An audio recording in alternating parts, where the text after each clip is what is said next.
We didn't know until part 5 how unbelievable it was how they banned Trump and all the screenshots and I all actually the think that was the communication. least powerful of everything that was released. Really? Yeah. What was the most powerful in your mind? The most powerful, I think, was them discussing the way that they, like, for instance, some of the discussion with Parler and some of the services that work with Parler, and how they should have to pay a price. That to me was one of the, because that gets into antitrust for me. Right. My own perspective, I'm like, you're actually admitting to a potential antitrust violation in that conversation. I think that, and I mean the targeting of people, maybe it's different for me because we've lived it. All the stuff with Trump, I absolutely knew that that's what it was. We remember when they were even announcing their quote unquote new rules. We absolutely knew that it was more than just shadow banning. I think it was just clarification. I'm not saying it's a nothing burger at all. Don't misunderstand me. For me, the most powerful thing though was how freely and recklessly they were all going on and on about how to completely shut out any kind of competitor and getting all of their partners to do it too. That's an antitrust issue. Yeah, that's where you can actually take action. For me, nothing really was like shocking until part 5, because in that part, they showed the evolution of how that dictatorship of how they control communication, how it grew into this whole, like you say, power corrupts, absolute power corrupts absolutely, is kind of how that all went. And it peaked at taking a head of state, President of the United States, and blocking him for not violating any terms of service. It was just we pretty knew that. alarming. Yeah, we knew that. We knew all of that. We all knew that. So it didn't really reveal anything. But it revealed internal communications on how it got there. Well, I mean, on that end of it, like I said, like I was explaining just a second ago, that didn't reveal any new part to me. We all knew that that's exactly what they were doing with Trump's account and everybody else's account. It was just, when I'm looking at the issue, I'm like, what can be done? When they were actually talking about actively excluding all of these other entities and trying to, basically they were having the conversation, how can we band together to run them out of existence? Right.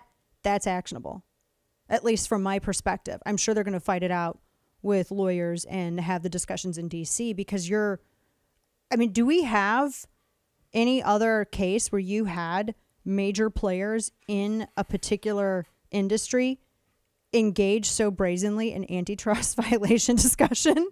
I mean, that's holy cow.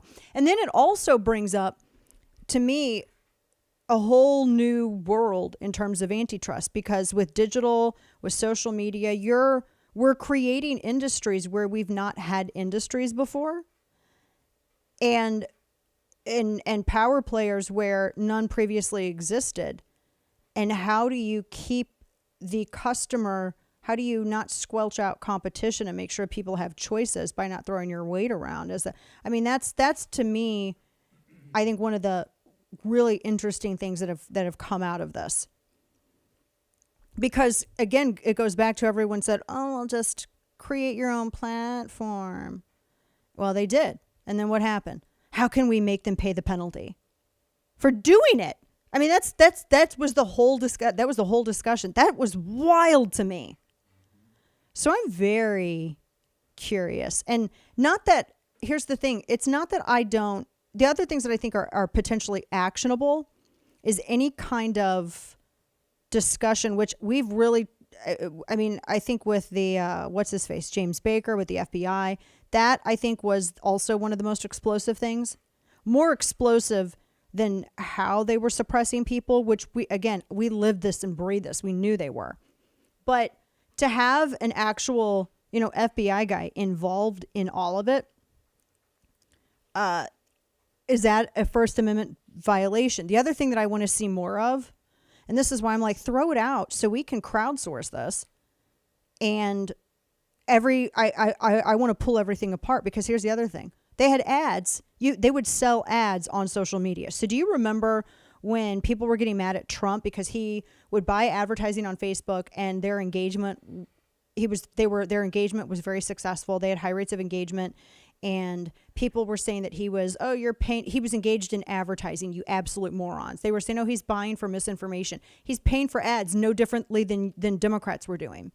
So I'm curious as to what the discussions were specifically about ad purchase, because if you had campaigns purchasing that advertising service on Twitter and having like the promoted tweets or being visible to certain users, etc. There's a number of different ways that they do this, and they were being suppressed.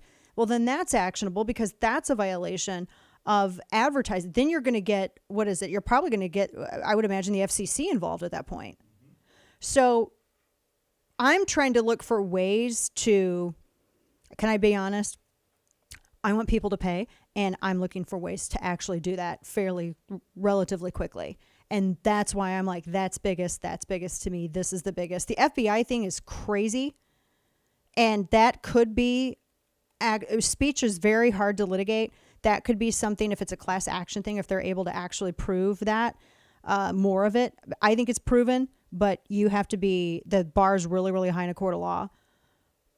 But the advertising and the antitrust, I think, are the biggest things.